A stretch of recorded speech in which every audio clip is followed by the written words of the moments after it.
हितेश जानी जी के आशीर्वाद से आज हम लोकायुर्वेद के 7वें सत्र की शुरुआत करने जा रहे हैं।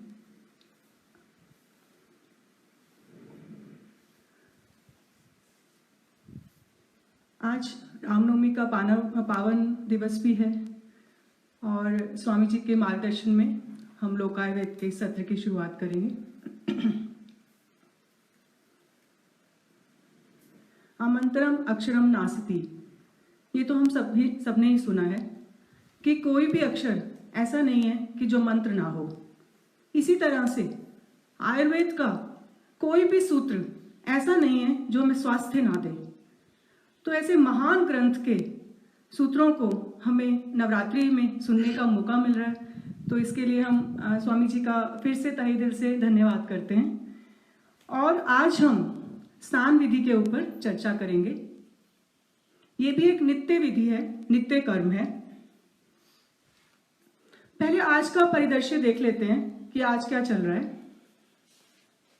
जैसे हम स्नान करने का जो हमारा तरीका है कि टाइम बहुत कम होता है, ऑफिस जाना होता है, तो बहुत जल्दी जल्दी करते हैं और कभी कभी मौका मिलता है तो हफ्ते में ठीक से भी करते हैं।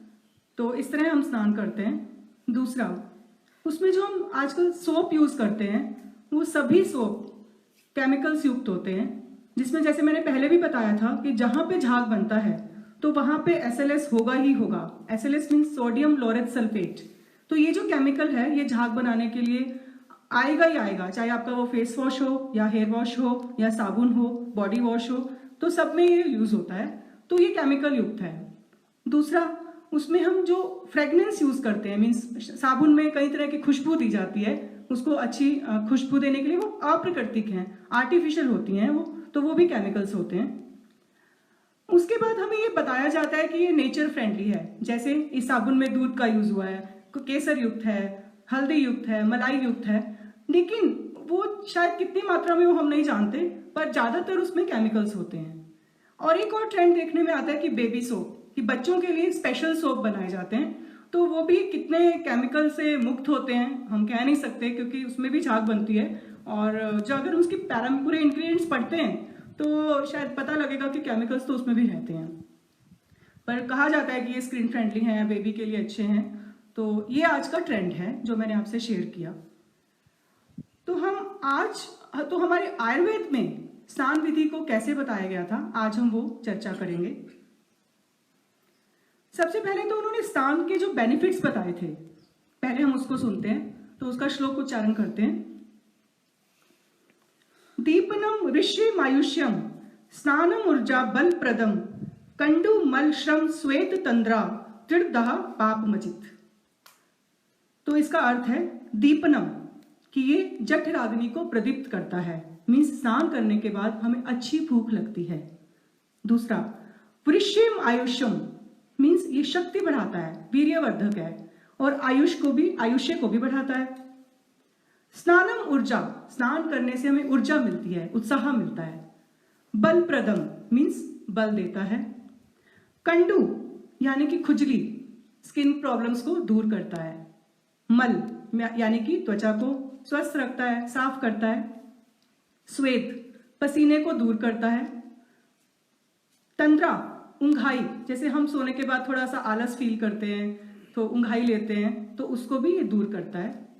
तृड मीन्स प्यास, मीन्स तृप्ति, मीन्स हमें एक अच्छी फीलिंग आती है, स्नान के बाद तृप्ति मिलती है। दाह मीन्स जलन, मीन्स ठंडक देता है। और पापों का नाश करता है, पाप मजित। तो हम फिर से उच्चारण करके देखते हैं। दीपनम, तो हमने देखा जठराग्नि। वृष्यम आयुष्यम, शक्ति और आयुष्य। स्नानम ऊर्जा, ऊर्जा। बल प्रदम, बल देता है। कंडु, स्किन प्रॉब्लम्स। मल, श्रम तो हम जानते हैं थकावट दूर करता है। श्वेत, तंद्रा मीन्स उंघाई। त्रिड मीन्स तृप्ति देता है। दाह, पाप मजित। जो पाप मजित यहाँ बताया गया, तो पाप का अर्थ यहाँ पे है कि रोगों का नाश करता है, क्योंकि पाप को एक रोगों की कैटेगरी में हमें हमारे ऋषि मुनि ने लिया था कि अगर हम कुछ ऐसा कार्य करते हैं जिससे हमारे शरीर को नुकसान होता है तो उसे उन्हें पाप की श्रेणी में लिया था। तो यहाँ पे उसका अर्थ ये कहा गया। तो अब उन्होंने ये तो बता दिए बेनिफिट्स कि नहाने से बेनिफिट्स ये होते हैं। उसके बाद उन्होंने बताया कैसे करना। तो साबुन की जगह उन्होंने ऑल्टरनेट दिया था कि आप उपटन यूज कीजिए। तो पहले हम उपटन के फायदे देख लेते हैं कि उपटन करने से शरीर को क्या फायदा होता है, और फिर कौन सा उपटन कौन सी ऋतु में कैसे करना वो हम बाद में चर्चा करेंगे। तो उपटन का जो फायदा है, उपटन क्या करता है वो देखते हैं।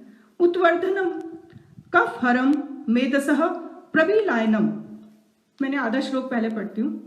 तो उत्वर्धनम कफ हरम मेदसह प्रविलायनम, इसका अर्थ है उत्वर्धनम यानी कि उपटन कफ को हरता है, क्योंकि जैसे हमने पहले भी देखा था कि सुबह जो हमारा संचित कफ है तो हम उसी तरह का दातुन करते हैं जो कफ को हरते हैं, कटु तिक्त का क्षार रसों का, तो हमारे अंदर की कफ साफ होती है और पूरी बॉडी में जो कफ का इम्बैलेंस होगा सुबह वो उत्वर्धन से, उपटन से ठीक हो जाएगा। तो कफ हरम इसको बताया गया। फिर मेदसह मीन्स उससे हमारे मोटापा भी कम होता है, फैट को भी कम करता है। प्रविलायनम मीन्स फैट को सुखा देता है। मेदसह प्रविलायनम की फैट को पिघलाकर सुखा देता है। स्त्रीकरणम अंगनाम, और अंगों को स्थिर करता है। त्वक प्रसाद करम परम, और त्वचा को चिकना करता है, लचीला करता है, सुंदर करता है। तो ये उसके फायदे हैं। तो उपटन ये तो बता दिया कि उपटन करने के, उत्वर्धन करने के फायदे हैं साबुन की जगह जो हमें करना चाहिए।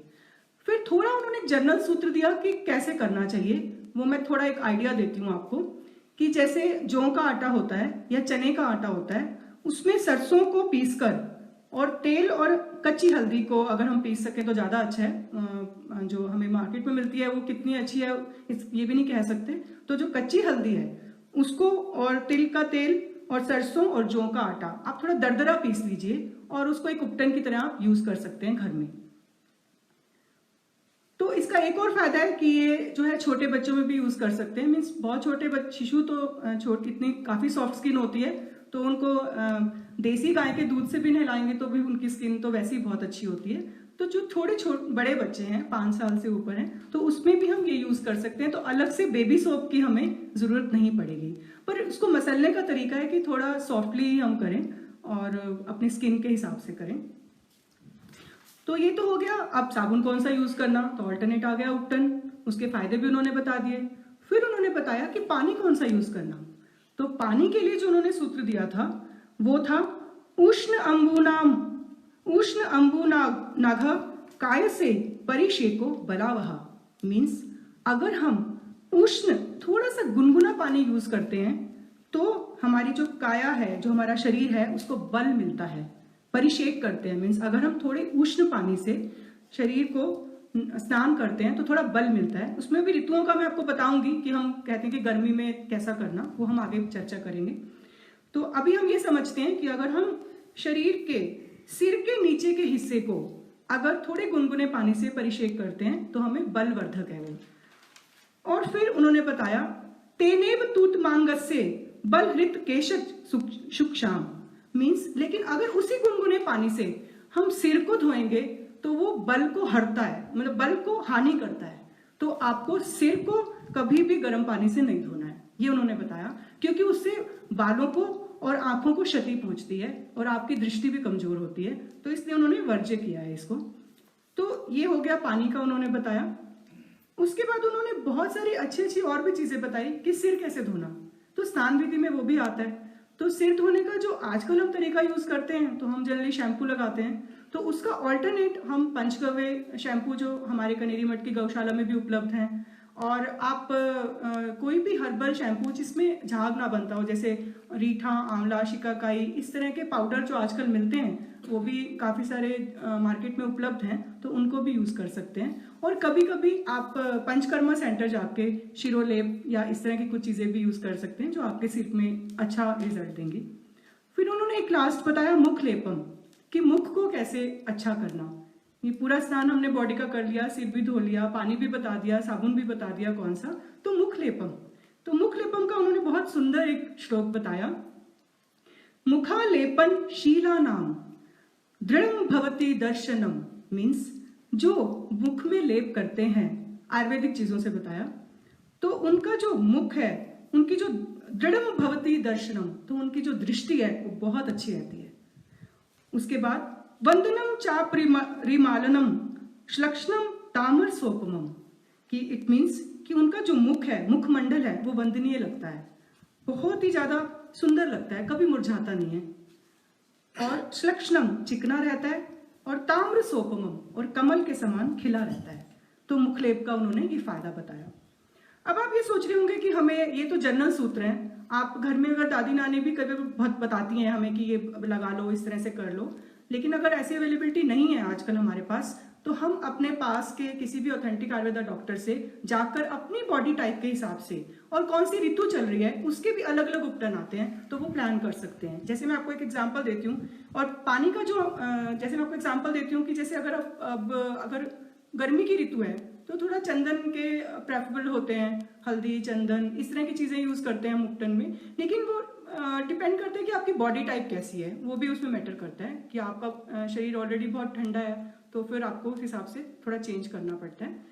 तो इसलिए हम ये कहते हैं कि आप वेलनेस कंसल्टेशन प्लान कीजिए आपके आयुर्वेदा डॉक्टर के पास जाके कि आपकी बॉडी टाइप क्या है, कौन सी ऋतु चल रही है, और कभी कभी पंचकर्मा का भी लाभ उठाइए जिसमें मुखलेपम, शिरोलेपम, इस तरह की बहुत सारी एक्टिविटीज। पंचकर्मा में हम सिर्फ क्यूरेटिव के लिए उन्होंने सोल्यूशन नहीं दिए थे कि आपको प्रॉब्लम है तो आप जाइए, पंचकर्मा एक बहुत सुंदर कर्म है खुद को स्वस्थ रखने का भी। तो वो मैं आपको आगे धीरे धीरे जब हम पंचकर्मा डिस्कस करेंगे तो उसकी बहुत डिटेल है कि शमन तरीके का है, शोधन तरीके का, या किस तरह से हम करते हैं, प्रिवेंटिव में कैसे उसको यूज कर सकते हैं, आपको ठीक रहने के लिए भी कैसे यूज करना उसको, तो उसकी हम थोड़ी चर्चा बीच में अगर मौका मिलेगा तो करेंगे।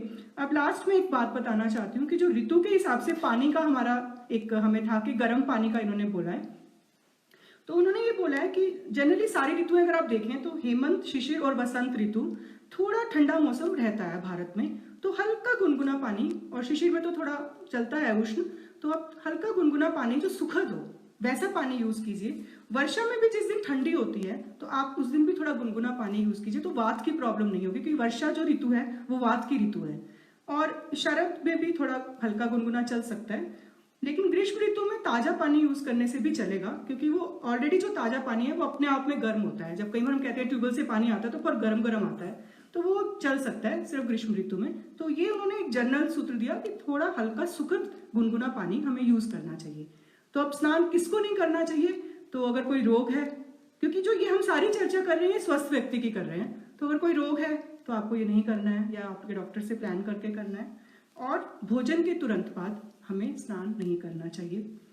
तो अब आप देख सकते हैं कि ये सुंदर सा एक नित्य कर्म स्नान विधि, जिसे शायद हम ऐसे ही करते रहते हैं, तो हमारे शास्त्रों में उसे कितने सुंदर तरीके से बताया गया। और आप ये भी देखिए कि जो कितनी भी मेडिकल साइंस की बुक्स हैं आजकल, हम बहुत सारे कहते हैं टेक्नोलॉजी बहुत एडवांस हो गई है, बहुत बुक्स आ गई हैं, मेडिकल साइंस ने बहुत तरक्की कर ली है, मॉडर्न साइंस, तो आप ये बताइए कि कौन सी ऐसी मेडिकल साइंस ये बताएगी कि सुबह उठ के स्नान करने से क्या फायदा होता है, कैसे स्नान करना चाहिए, किस व्यक्ति का क्या स्नान से क्या लाभ होगा।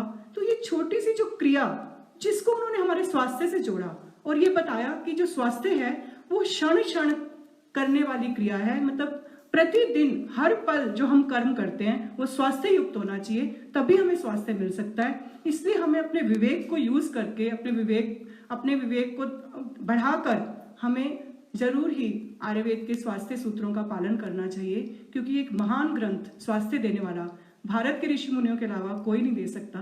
तो हम बहुत धन्य हैं कि हमें ये ग्रंथ पढ़ने का मौका मिला, और हम आशा करते हैं कि हमें ऋषि मुनियों के आशीर्वाद से स्वास्थ्य प्राप्त हो। हरिओम तत्सत। धन्यवाद। धन्यवाद स्वामी जी।